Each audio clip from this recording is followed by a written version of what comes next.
As human beings, we like to think that there is something unique about our minds that makes us superior to the rest of the world. So it was a great shock when in 1997 a supercomputer called Deep Blue beat the world chess champion Garry Kasparov. A mere machine had won at a purely mental challenge, defeating one of the strongest players ever. How had that happened? People came up with various excuses. Perhaps Kasparov had got tired, or perhaps he felt frightened of the machine. There was even a suggestion that the team of scientists overseeing Deep Blue were giving it some unfair assistance. But the true explanation is Deep Blue's sheer computing power. The powerful processors used by Deep Blue could analyze millions of possible moves. No human being could possibly consider so many options. So when Kasparov lost, many people said Deep Blue's victory is just another demonstration of a machine's power or strength. It doesn't really show intelligence or creativity. But if chess is not a test of intelligence, what is? Some people argued that the game of Go would be more appropriate. Go is played on a larger board, and there are many more possibilities. How was the computer club today, Megan? Oh, it was great, Alex. We were visited by an executive from a European software company. Her talk was called How Computers Make Decisions. I never thought of computers making decisions before. I thought they just followed the rules that we give them. After all, they don't have ambitions or desires like we do. But that doesn't mean that they have worse judgment. In fact, maybe the opposite. The speaker said that humans are affected by tiredness or by sickness or by their superficial impressions about a topic. They also do badly when there are many possible outcomes to consider, like when we want to find an apartment to live in or to map the quickest route between two places. Humans quickly get overwhelmed by the choices. So computers can be better than us at making decisions? To a dangerous degree, if you ask me. Oh, Daniel, what about strategy games such as chess? The computer maps out possibilities like branches on a tree. It gives a rating to each branch, and then it just picks the option with the highest rating. It can do that very, very quickly. Still, I don't think I'd want to live in a world in which computers made all the important decisions. After all, they don't care about the results of their choices. Chess computers try to win the game only because we program them to. That's true, but the speaker today also said that sometimes decisions made by computers can seem more caring. How can that be?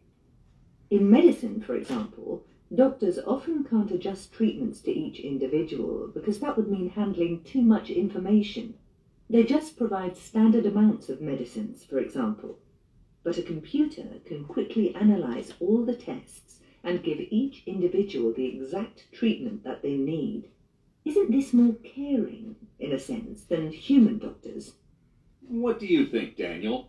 Should we let computers make all the choices for us?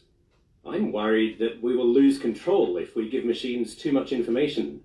I read recently that personal health data held by a private company in Britain was leaked onto the internet. Besides, you say that computers can make better decisions than humans. Suppose they decide to take over the world.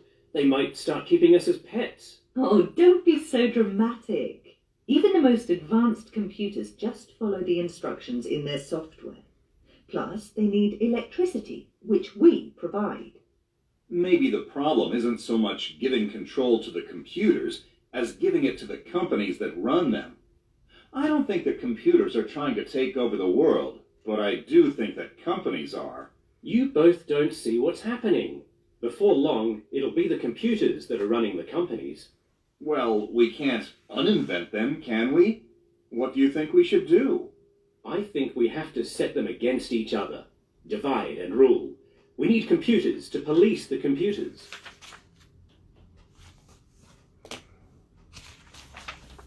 I remember standing at the foot of the long stairway in our new house. I was too frightened to climb. Then my sister Uche silently took my hand and we went up together. I was 4. She was 15. It is my earliest memory of my attachment to her. My mother tells me that the close relationship between me and my sister started much earlier. I was a restless baby whose nightly screaming was soothed only by her. When I was first given regular food, my mother tried to feed me okra and liver sauce, but I would eat it only if my sister fed me. In my teenage years, she was the glamorous big sister who was studying medicine at university. I looked up to her. Her beautiful face, her smooth grape-dark skin, the gap in her teeth inherited from our mother. I was always impressed by her original style. She made long earrings from parts of an abandoned chandelier and made bows for her shoes from old handbag straps. She designed her own clothes. Dresses with colourful ribbons, lavishly shaped trousers for the tailor in the market to make for her. Many of her clothes were handed down to me. At the age of 13, I wore elegant, fitted dresses when my classmates were still in little girl clothes. She was the tough one in the family, the unconventional girl.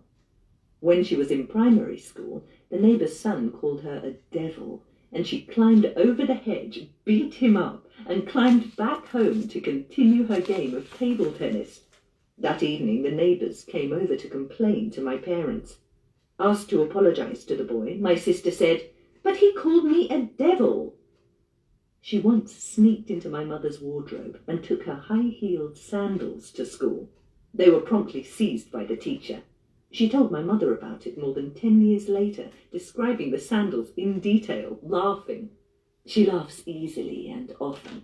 She sends funny jokes by email. She is the second, and I am the fifth of my parents' 6 children. I became a writer. She is a successful doctor. We have different tastes. She touches my natural curly hair and says, "What is this rough mop?" I point to her long straight hair and joke, "That looks like plastic." Still, we ask each other's opinions of outfits and hairstyles. We have long conversations about my book events and her medical conferences. We talk and email often. I love to spend weekends with her, her wonderful husband, Udodi, who is like a big brother to me, and her 18-year-old twin daughters. There is something very solid about her. To be her little sister is to feel always that a firm cushion exists at my back. When our father went into hospital last year, it was her steady voice that quieted my despair. "You work so hard," she told me once, simply and plainly, when I was struggling to finish a book, and it made everything seem better. She turned 50 in early March. "Don't get me cards that say Happy 50th birthday," she told my brothers and sisters and me. "Just Happy birthday is fine."